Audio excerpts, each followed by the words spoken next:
Hello मेरे प्यारे प्यारे बच्चों, कैसे हो आप सब। मैं उम्मीद करती हूँ कि आप बहुत अच्छे होंगे। तो चलो, आज हम कक्षा छठी की अंग्रेजी पुस्तक पूर्वी का पहला पाठ अ बोटल ऑफ ड्यू पढ़ने जा रहे हैं। यह कहानी सुधा मूर्ति जी द्वारा यह कहानी रामनाथ की है, जो एक धनी जमींदार का बेटा था।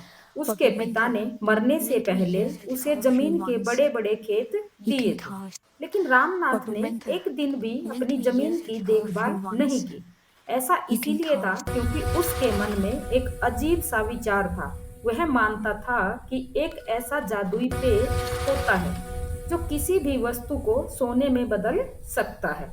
वह सारा समय इसी पेय के बारे में जानने में बिताता था। लोग अक्सर उसे धोखा देते और उसे जादुई पेय का राज बताने का वादा करते, लेकिन वह हार नहीं मानता था। उसकी पत्नी मधुमती इससे परेशान भी थी और चिंतित भी, क्योंकि वह देख रही थी कि रामनाथ कितने पैसे खर्च कर रहा है। उसे पूरा विश्वास था कि जल्द ही उनके पास कुछ नहीं बचेगा।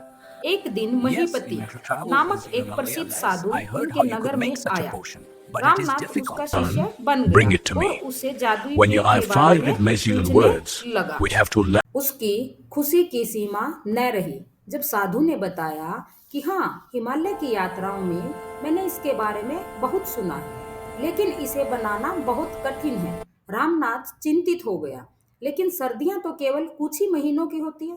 5 लीटर ओस Son, इकट्ठा bring करने it to में तो me. बहुत समय लगेगा। When you have साधु 5 ने Magellan कहा, तुम्हें words, जितने we have to चाहे learn it to केले के Bhutan. पौधे लगा Bring it to सकते हो, me. लेकिन याद When you रहे have उनकी 5 देखभाल Magellan तुम्हें words, खुद करनी we have होगी। to learn. फिर But winter is only Ramnath for a few सीधा months. अपने खेतों में It will गया take me और जो years कई to collect वर्षों से 5 liters. खाली पड़े खेतों की सफाई करने लगा। वहां उसने केलों के पौधों की कई कतारें उनकी देखभाल खुद करता था और सर्दियों के महीनों में पत्तों पर बनने वाली ओस को खुद इकट्ठा करता था।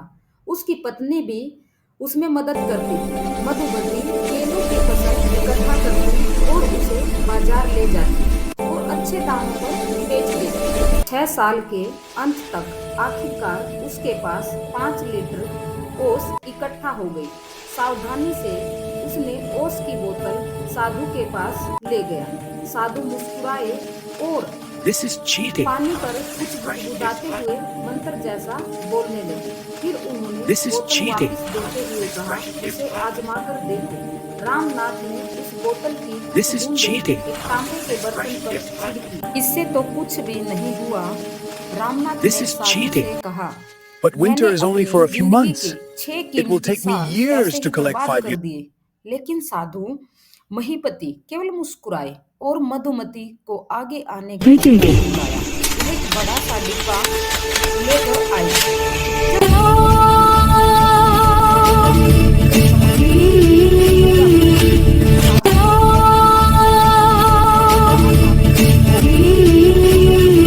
ऐसा कोई जादू नहीं है या ऐसा कोई पेय पदार्थ नहीं है जो चीजों को सोने में बदल दे। तुमने अपने खेतों पर कड़ी मेहनत की, केलों का बागान लगाया, उन पेड़ों की देखभाल की। तुम्हारी पत्नी फलों को बाजार ले जाकर बेचती थी, जिससे का फल है। तुम्हारी मेहनत का फल है, जादू का नहीं। अगर मैं तुम्हें यह बात पहले बता देता तो तुम मेरी बात का यकीन नहीं करते, इसीलिए मुझे यह चाल चलनी पड़ी। रामनाथ ने साधु की बातों का अर्थ समझ लिया और उस दिन से अपने बागानों में काम करने लगा। Wow. से भी और ज्यादा अधिक मेहनत